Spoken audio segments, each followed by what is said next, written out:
Hello everyone, this is Ashutosh science food के आपके अपने इस यूट्यूब चैनल पर आप सभी का हार्दिक स्वागत है। आज की क्लास के अंदर हम जिस टॉपिक के ऊपर बात करने वाले हैं वो है मेंडलीव की जो पीरियोडिक टेबल थी उसकी क्या क्या इंपॉर्टेंस रही थी उसके बारे में। देखिए, मेंडलीव थी जो उनकी पीरियोडिक टेबल को सबसे ज्यादा वैल्यू दी गई या उनकी पीरियोडिक टेबल को सबसे ज्यादा मान्यता मिली या कुछ भी कह लीजिए आप कि उनकी पीरियोडिक टेबल सबसे ज्यादा स्टेबल रही काफी टाइम तक। ये नहीं कहता कि मैं लाइफ टाइम तक उनकी पीरियोडिक टेबल हमने पढ़ी है, नहीं, पर जब उन्होंने पीरियोडिक टेबल दी थी वो काफी टाइम तक स्टेबल रही थी। मैंने जैसे आपको आपके लास्ट क्लास के अंदर बताया था, जब मेंडलीव ने पीरियोडिक टेबल बनाई थी तो 50 to 56 एलिमेंट्स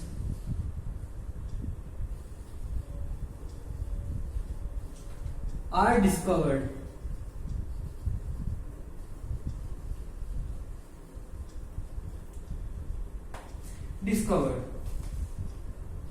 तब क्या था, 50 से 56 एलिमेंट क्या थे, डिस्कवर्ड थे। तो मेंडलीव थे जो उनकी पीरियोडिक टेबल की कुछ खासियत रही थी। सबसे पहली क्या थी, सिस्टमैटिक स्टडी ऑफ एलिमेंट्स। ये सिस्टमैटिक स्टडी ऑफ एलिमेंट्स कैसे हुआ, सबसे पहले तो वो देखिए एलिमेंट्स की सिस्टमैटिक स्टडी हमने कैसे की। देखो क्या था, हमने बहुत से लोग पढ़ लिए, हमने पढ़ लिए कि लोथरमेयर ये कह गए, डोपेरेनर ये कह गए, या कोई भी कहा, जो कोई भी आया वो ये कह गया, हमने बात कर ली। पर जो मेंडलीव थे उनकी जो पीरियोडिक टेबल बनी उसकी सबसे बढ़िया बात मेरे को लगी या सबको लगी जो सिस्टमैटिक था। मतलब इतने सारे एलिमेंट्स उस टाइम के अकॉर्डिंग 50 से जो 56 एलिमेंट्स थे उनका एक साथ स्टडी कर दिया उन्होंने, इसलिए इनको स्टेबल जो माना था, सिस्टमैटिक स्टडी माना था। कैसे सिस्टमैटिक, देखो इन्होंने क्या किया कि 50 से 56 एलिमेंट्स आ रहे हैं, इन्होंने ये बात को देखा, इन्होंने कहा अच्छा 50-56 एलिमेंट्स आ रहे हैं, मैं क्या करता हूं, ऐसे स्टेप बना देता हूं, ऐसे बना देता हूं कि दिक्कत ही ना आए। आप कोई काम कर रहे हैं, आपने अपने डेली का शेड्यूल बना लिया, सुबह 5 बजे उठना है, 5 बजे उठ के आपको ये करना है, या 5 बजे उठ के 6 बजे पढ़ने बैठना, 6 से कितने बजे तक पढ़ना है, उसके बाद खाना खाना है, खाना खाने के बाद खेलना है, खेलने के बाद फिर पढ़ने बैठना है, या कुछ भी करना है। तो आपका वो क्या था, सिस्टम था कि आपने ये लिखा हुआ है उस अकॉर्डिंग आपको करना है। तो मेंडलीव ने भी यही किया। मेंडलीव ने जब अपनी पीरियोडिक टेबल दी तो सबसे बड़ी बात रही उनकी सिस्टमैटिक, मतलब एक क्रमबद्ध लाइन वाइज हम उनको क्या कर पाए, एलिमेंट्स को स्टडी कर पाए, याद रखने में इससे क्या हुई, आसानी हुई या इजी रहा हमें याद रखने में। दूसरी सबसे बड़ी थी periodic predictions of new elements and the properties. देखो जैसे मैंने आपको बताया है, परमाणु जो मेंडलीव थे उन्होंने किसके ऊपर बात की थी, एटॉमिक वेट एंड जो भी उसकी जो गुण थे या उसकी नेचर के अंदर प्रेजेंट उसकी जो खासियतें थी उनके ऊपर क्या की थी, बात की थी। देखो मेंडलीव के टाइम पे 50 से 56 एलिमेंट्स ही ज्ञात थे, हम 2-3 बार बात कर चुके हैं। पर आज के टाइम पे कितने हैं, पीरियोडिक टेबल हमारी बोलती है 118 एलिमेंट्स अब तक फाइंड हो चुके हैं, और इनके ऊपर भी, इसके आगे भी और खोज चल रही है। तो मेंडलीव ने क्या किया था, जो ये अपनी पीरियोडिक टेबल दी उसके अंदर क्या था, उन्होंने कह दिया कि मैं जो है जितने एलिमेंट मेरे को मिल रहे हैं उनको तो मैं लिख देता हूं, मैंने लिख भी दिया, पर जो एलिमेंट मुझे नहीं मिला उनके लिए क्या करता हूं, मैं जगह छोड़ देता हूं। वो जगह कैसे छोड़ी, देखो उन्होंने ये तो नहीं किया कि सोडियम के बाद सीधा मैग्नीशियम आ गया, ये नहीं किया ना, सोडियम के बाद नीचे उसके मैग्नीशियम आ गया।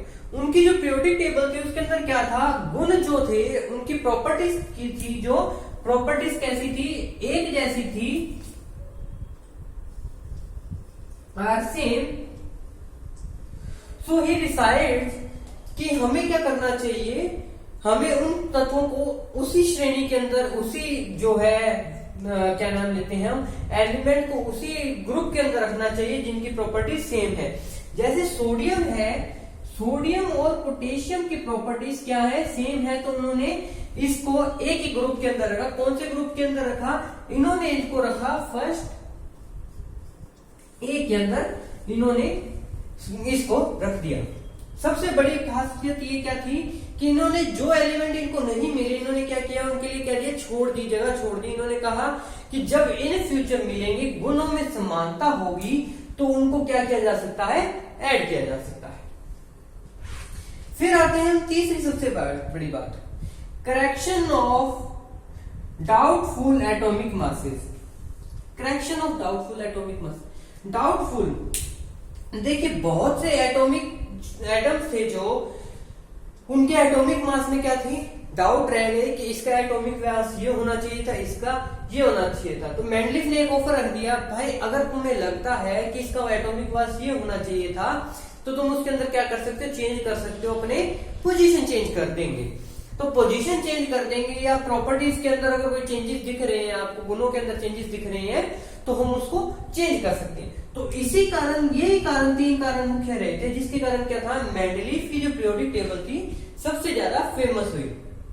हम देखें, हम कहें कि मेंडलीफ साहब थे जो उन्होंने ये हवा बातें नहीं, उन्होंने एक सबसे अच्छा एग्जांपल दिया था। उन्होंने कहा, मेंडलीफ ने जो लिए थे बेरिलियम का परमाणु जो एटॉमिक वेट होता है, ये एटॉमिक मास होता है, बी का एटॉमिक मास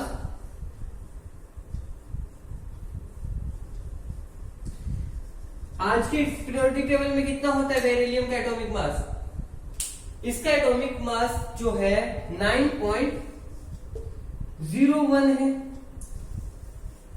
यही है। पर जो उस टाइम पे एटॉमिक मास फाइंड हुआ था, इसका तब क्या था, ये 13.5 था। ये कितना ज्यादा था इससे, 4.4 या 4.5 जो था, क्या था ये 4.5, लगभग 4.5 इससे ज्यादा था। तो इन्होंने क्या कहा, तुम्हें चेंज लगता है तो तुम चेंज कर दो। तो यही चेंजेस के अकॉर्डिंग हमने क्या कहा था, मेंडलीफ की पीरियोडिक टेबल को स्टेबल माना था। आई होप आप लोगों को ये मेंडलीफ की जो पीरियोडिक टेबल की इंपॉर्टेंस थी वो समझ आ गई हो। अगर आपको वीडियो अच्छी लगी तो लाइक जरूर कर दीजिएगा, चैनल को सब्सक्राइब करना मत भूलिएगा और बेल आइकन भी जरूर दबा दीजिएगा। Thank you, have a nice day.